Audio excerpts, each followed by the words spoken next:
I read the New York Times, the headlines. I can't read too much past some of the headlines because it's really disturbing.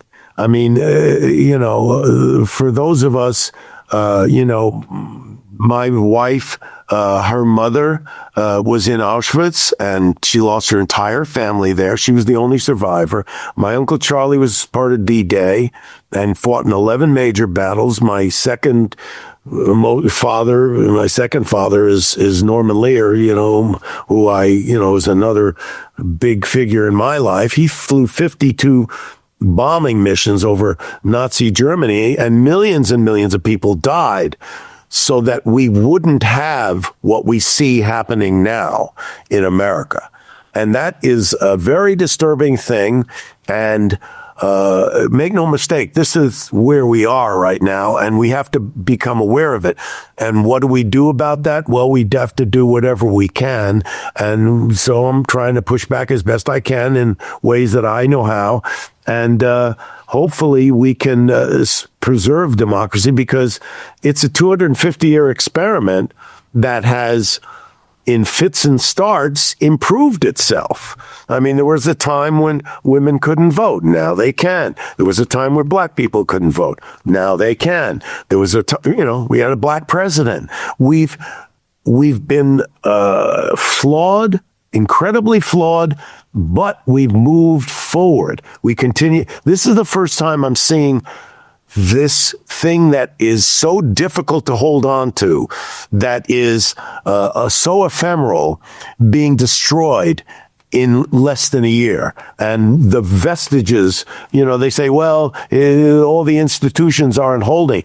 Well, the institutions only hold if people agree that the rule of law is important, that the Constitution is important. If we don't believe that, then you can do whatever you want. And that's what's happening now. So I'm hoping we'll survive this. And if we do, it's going to take a long time to rebuild the shining city on the hill, the beacon to the rest of the world. You go to outside of our country, and I've been out in the UK and other places. They don't know what the hell's happening in America. They don't understand what's happening. This used to be the place that welcomed immigrants, that welcomed people, and it was our strength. The diversity was our strength. And now it's looked upon as people are being thrown out of the country without due process. It's nightmarish what's happening in America. And hopefully people will be able to see that. Unfortunately, voters, they only feel when it hits them personally in the pocketbook. But when they feel that, which they're going to start to feel, and they also feel their rights being taken away, it may start to change things. But hopefully it's not too late. It's as bad as anything could be in this country at this point. The hope was, if we could have one country that allows people from all ethnicities, colors, religions, sexual preferences, all living in one place, it would prove that the world can be one, that John Lennon talks about in Imagine. It could prove that. And this was the experiment. This was the place we were going to do it. And right now, it isn't happening. So let's see. One place that used to be very outspoken was Twitter, which is now, of course, called X. I believe you deleted your account after the election. You got off of Twitter like a lot of people did. Was it just the re-election of Trump that did that, or was there something that made you think I have to stop doing this? No, it wasn't that. It was when Elon Musk bought Twitter, turned it into X, and it became a platform for this kind of authoritarian point of view. And at one point, I tried to get back on. I had like 500,000 followers. It's not that. I mean, it's some, but. And I got off. I got back on. I tried to get back on, but I couldn't use my name because they had taken it. So I called myself the actual Rob Reiner. I mean, something like that. And so from 2.5 million followers, I went to like 100. Yeah. 98. I mean, and it's, but there's other ways to do this, and we'll Yeah, I did notice every time you would post something political, you'd have about 100, trolls responding, calling you meathead, which is something that stuck to you for a long time. I was happy when they called me that. I mean, it went from there to libtard, and then from libtard, it went to pedophile. Yeah, so it can get a lot worse than you're on Epstein's island, and it's like wow, wow. So you mentioned, Norman Lear, the creator of All in the Family, who you've talked about as a mentor. I think he really pioneered this certain way of using both comedy and entertainment, but also his celebrity to promote a political message. What did you learn from him about being outspoken and saying what's on your mind, not being afraid to speak out? The very thing you're saying, which is you can use your fame or celebrity, whatever, if you have something you want to get across, a policy issue that you want to highlight, or you want to try to see if you can push forward.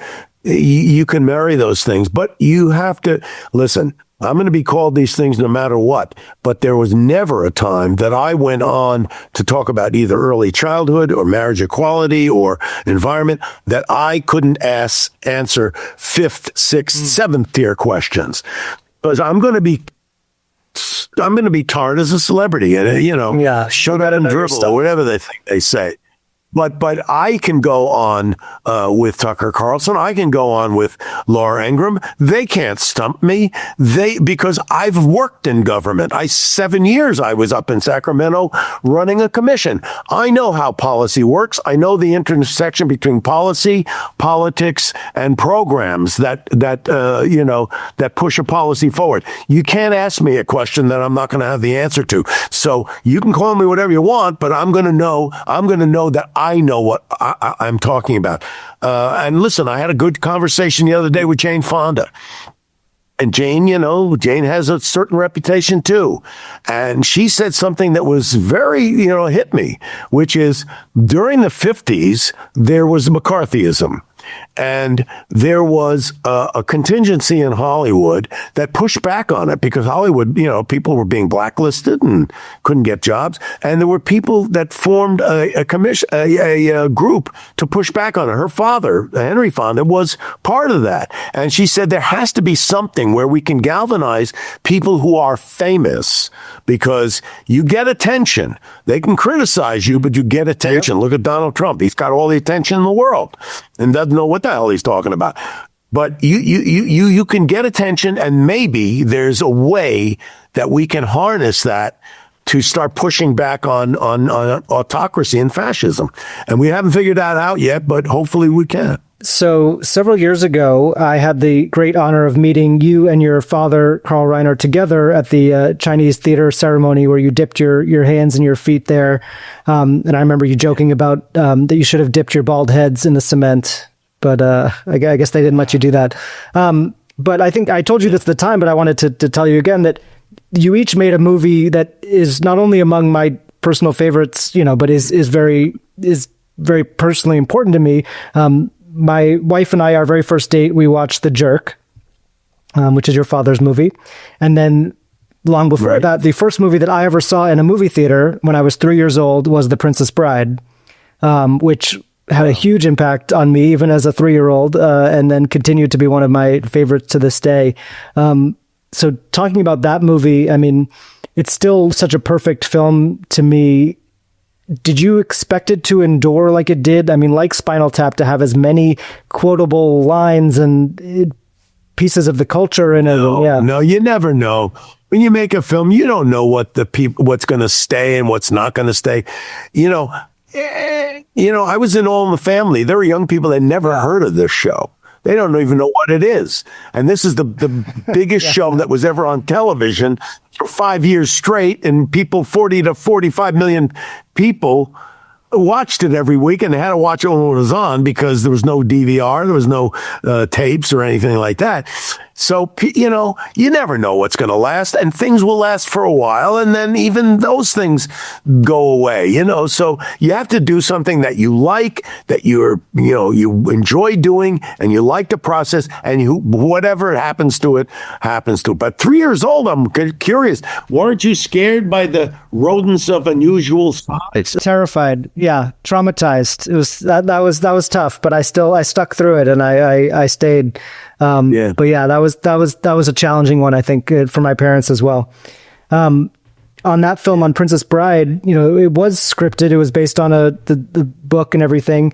But I imagine there were things that you found while you were shooting. Is there anything that comes to mind of a moment of comedy that you found on the set while you were shooting it? Maybe that was unexpected in some way? Well, I mean, the performances to me is what made it great. I mean, Billy Crystal, what I love about Billy is, well, first of all, he's really funny. He plays Miracle Max, but he gives you some freebies, what we call, which you're not expecting. I mean, in the scene where he's trying to, bring Wesley back to life, and he said he's mostly dead, and he says, and he says, I know. He said true love. He says, no. He said to blave. He said to blave, which is, to bluff. And, he says, but he says true love is the most important, is the best thing in the world. And then he says, a side of an MLT, a mutton, lettuce, and tomato sandwich, when the mutton is nice and lean. That's all improvised. He comes up with this. That got me. That's not in the script. And he also says at the end, have fun storming the castle. But he says, don't go in for swimming at least an hour, a good hour. Those are all Billy. He improvised a lot of stuff in there, and those all got me. The one other one that I wanted to touch on was When Harry Met Sally, which I feel like is also just one of my favorites and such an iconic film.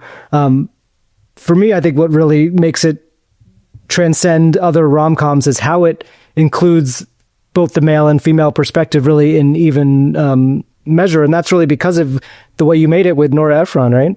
Yes, I mean, it's an idea I had based on the 10 years of a single life that I had after being married for 10 years and making a complete and utter mess of my dating life and getting in and out of relationships, not knowing how I was ever going to be with anybody. So I knew my experience, but, from the female perspective, I happened to mention, I was having lunch with Nora, and I happened to mention I was thinking about this. She says, that's an interesting idea. Maybe I would, get involved. So when we started working on it, I knew I needed a woman's point of view, and I had her point of view, and she brought her experience to the table. And it was really, she's Meg Ryan, an extension of Meg Ryan, and I'm an extension of Billy Crystal. I mean, so it's really about the two of us, our experiences as men and women, and we've kind of pushed that through the characters.